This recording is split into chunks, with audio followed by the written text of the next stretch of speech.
Welcome to MB creative talks. అందరు video చూస్తున్నారు కానీ ఎవరు సబ్స్క్రైబ్ చేయడం లేదు. ప్లీజ్ లైక్ చేయండి, షేర్ చేయండి, సబ్స్క్రైబ్ చేయడం మాత్రం మర్చిపోవద్దు. ఈ వీడియో స్కిప్ చేయకుండా పూర్తిగా చూస్తే మీకు విలువైన సమాచారం తెలుసుకోవచ్చు. మరి ఆలస్యం ఎందుకు, స్టార్ట్ చేసేద్దామా? ఆరోగ్యానికి నెయ్యి చాలా మంచిదని అందరికీ తెలిసిందే. మనం వేడివేడి అన్నం మీద పచ్చడి కలిపి కాస్త నెయ్యి వేసి తింటే ఆ టేస్ట్ ఏ మాత్రం మర్చిపోలేం.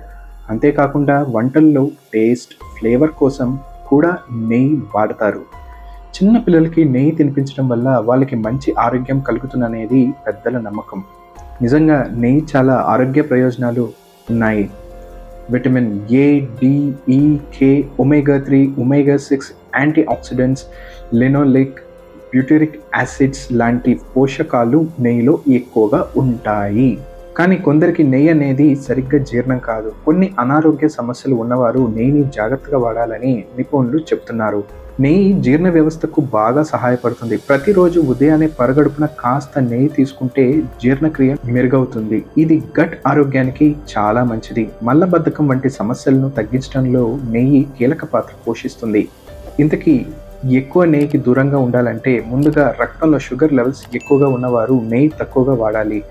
డయాబెటీస్ ఉన్నవారు ఎప్పటికప్పుడు డాక్టర్ని సంప్రదించి మాత్రమే నెయ్యి తీసుకోవాలి. కారణం, నెయ్యిలో కొవ్వుల వల్ల రక్తంలో చక్కెర లెవెల్స్ పెరిగే అవకాశం ఉంటుంది.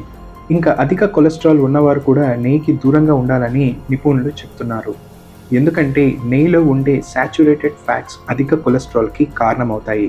అంతేకాక అజీర్తి, గ్యాస్, ఎసిడిటీ వంటి సమస్యలతో బాధపడేవారు కూడా ఎక్కువ నెయ్యి తీసుకోకూడదు. ఎందుకంటే నెయ్యి జీర్ణం కావడానికి సమయం పడుతుంది. లివర్ సమస్యతో ఉన్నవారు కూడా నెయ్యిని తక్కువగా వాడాలి. కాలేయ వ్యాధులతో బాధపడే వారికి నెయ్యి జీర్ణం చేయడం కష్టమవుతుంది. అలాంటి వారు నెయ్యిని పూర్తిగా మానేయాలని నిపుణులు సూచిస్తున్నారు. ఇక పాలు సంబంధిత ఎలర్జీ ఉన్నవారు నెయ్యి వాడకంలో జాగ్రత్తగా ఉండాలి. నెయ్యిలో ఉండే లాక్టిక్ యాసిడ్ వాళ్ళకి ఎలర్జీ సమస్యలు కలిగించే అవకాశం ఉంది. ప్రెగ్నెంట్ లేడీస్ కూడా ఎక్కువగా నెయ్యి తీసుకోవడం మంచిది కాదని చెప్తున్నారు. నెయ్యిలో ఉండే కొన్ని పదార్థాలు కొన్నిసార్లు వారి ఆరోగ్యానికి అనుకూలం కాదని పరిశోధనలు చెప్తున్నాయి.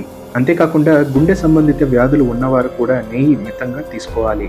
మరి మీరే చెప్పండి, మీకు ఈ నెయ్యి గురించి ఏమనిపించింది? మీరేమైనా ఇలాంటి ఆరోగ్య సలహాలు ఫాలో అవుతున్నారా? కింద కామెంట్ చేయండి, మీ అభిప్రాయాలు చెప్పండి. ఇంకా లైక్, షేర్, సబ్స్క్రైబ్ చేయడం మాత్రం మర్చిపోవద్దు.